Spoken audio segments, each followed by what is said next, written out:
Hi everyone! Today I would like to share some reflection on the connection between music and human language, arguing that music preceded words in the evolutionary process.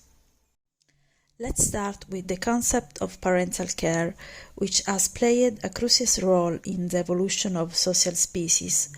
When we talk about the mother-child bond, we inevitably touch upon its impact on the child's cognitive, social, and communicative development. Specifically, the predisposition of mothers to produce vocal sequences represent the first musical experience for human and non-human infants. This maternal song not only stimulates the cognitive activity of the infant, but also possesses adaptive characteristics that increase the offspring's survival. Even in the prenatal period, the mother's voice reaches the child through the auditory membrane, allowing a bond based on communicative modalities with rhythmic and prosodic variation to be created. This language, now as mothers, is characterized by a higher pitch, slower tempo, repetitiveness, and simple vocabulary, and is intrinsically musical.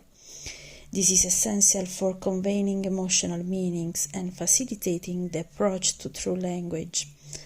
This form of communication is not limited to human, but it also found in non-human primates, suggesting the existence of a vocal continuum among species.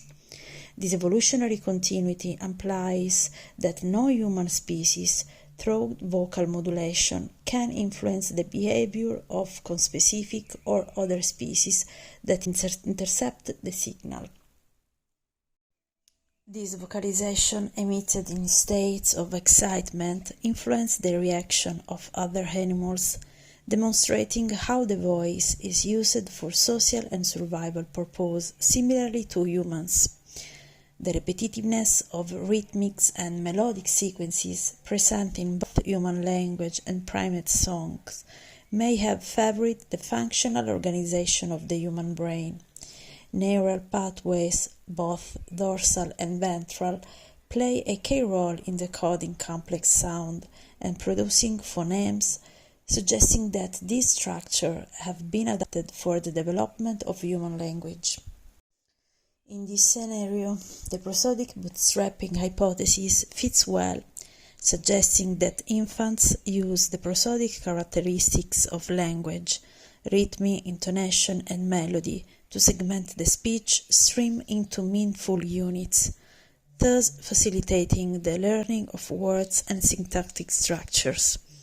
This process begins in the first day of life, when infants can recognize syllabic units and by 4 months start differentiating consonant sounds. In this process, the musicality of the human voice serves as a foundation for development of communication. Syllabic perception, for example, reaches its peak when presented in natural configuration in multisyllabic sequences or phrasal blocks.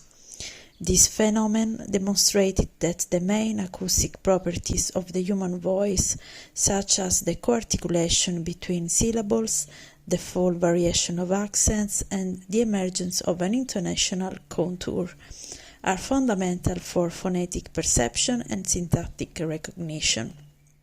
The musical and prosodic structure of the syllable represent a true call for auditory attention, facilitating phonetic and syntactic perception and recognition. In this context, prosodic bootstrapping not only supports language acquisition, but also represent a crucial phase in the evolution of proto-language, suggesting that the early vocal expression of hominids were musical and non-combinatorial, eventually evolving into a more structured and composite language through the process of phonetic segmentation. Thus, the role of prosodic bootstrapping in the emergence of proto-language was to create a prosodic and musical foundation that prepares infants for understanding and producing language. This process reflects the continuous and progressive evolution of human linguistic abilities.